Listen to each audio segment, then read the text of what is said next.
देखिए, मानव की सबसे बड़ी भूल ये है कि वो अपने को कर्ता मान बैठता है कि जो कुछ करता हूँ मैं ही करता हूँ, जबकि वास्तव रूप में वो करता नहीं है, फिर भी मान लेता है मैं ही करता हूँ। जैसे कहता है कि ये मेरा लड़का है, मैंने इसको पैदा किया है। तो कोई किसी को पैदा नहीं करता भाई।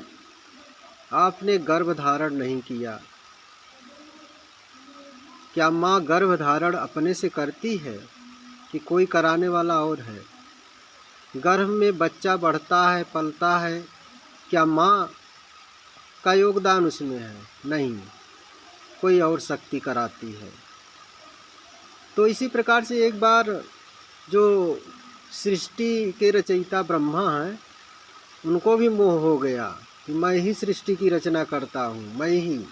ये नहीं समझ सके कि मैं कहाँ से आया, यानी खुद रचना है, खुद रचना वाला अब सृष्टि का रचयिता बन बैठा।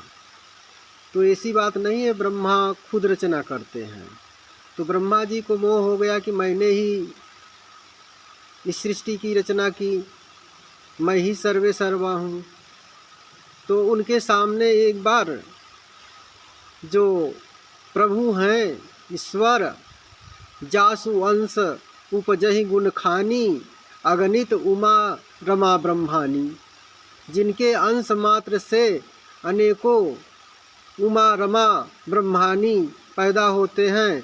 और कहा गया है कि जस वंश उपजाहि अग्नि ते, ब्रह्मा रुद्र सहस सिर से ते, यानी जैसे अग्नि से अनेक प्रज्वलित होती है, अग्नि आग प्रज्वलित निकलती है, उसी प्रकार से प्रभु से अनेक ब्रह्मा विष्णु महेश पैदा होते हैं।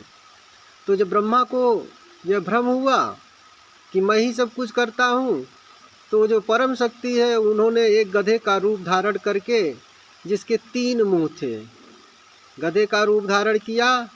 वो शक्ति देवी के रूप में गधे पर बैठी और उस गधे के 3 मुख थे और एक छड़ी, विचित्र छड़ी जो किसी धातु की नहीं समझ में आ रही थी। ब्रह्मा ने देखा, न तो यह सोना है, न चांदी है, न पीतल है, न लोहा है, ये कैसी बड़ी दिव्य छड़ी लेकर और दिव्य गधे पर बैठकर सवार हुई वह देवी आगे बढ़ी ब्रह्मा के सामने। तो ब्रह्मा पूछने लगे कि वास्तव में, उन्होंने सोचा कि हमने तो इसको बनाया नहीं, ये कहाँ से? तो ब्रह्मा ने कहा कि आप कौन हैं?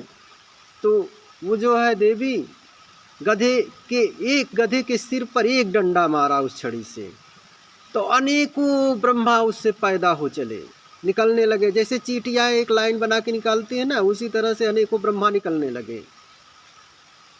तो कहा देखो इतने ब्रह्मा पैदा हो चुके हैं, और जो अब ये है ना, ये जिस पर मैंने डंडा मारा है, ये ब्रह्मा जो है, ये अब इसका समय समाप्त होने वाला है। तो ब्रह्मा हाथ जोड़ के खड़े हो गए कि मुझे तो छोड़ दीजिए अब। कहा नहीं, अब तुम्हारा समय समाप्त हो गया है, अब दूसरे ब्रह्मा फिर आएंगे। तो इस कुछ करने कराने वाला सब ईश्वर है, ईश्वर के अलावा कुछ भी नहीं है। हमारी सांस आ जा रही है, ईश्वर के द्वारा हम भोजन करते हैं, वही पचाता है। हम पलते हैं, बढ़ते हैं, जवान होते हैं, वृद्ध होते हैं, हाँ, मृत्यु को प्राप्त होते हैं, फिर से नया शरीर धारण करते हैं। क्या अपने से सब कुछ होता है? कुछ भी नहीं, उस परमात्मा से ही सब कुछ होता है। वह परमात्मा तो न वेदों से जाना जा सकता है, न शास्त्रों से जाना जा सकता है, सिर्फ उसमें लगन हमारी लग जाए बस। सोई जाने दे जनाई, जब वह चाहेगा तभी हम उसको जान पाएंगे। तो परमात्मा की बड़ी विचित्र सृष्टि है, इसको पार पाना सबकी बस की बात नहीं है।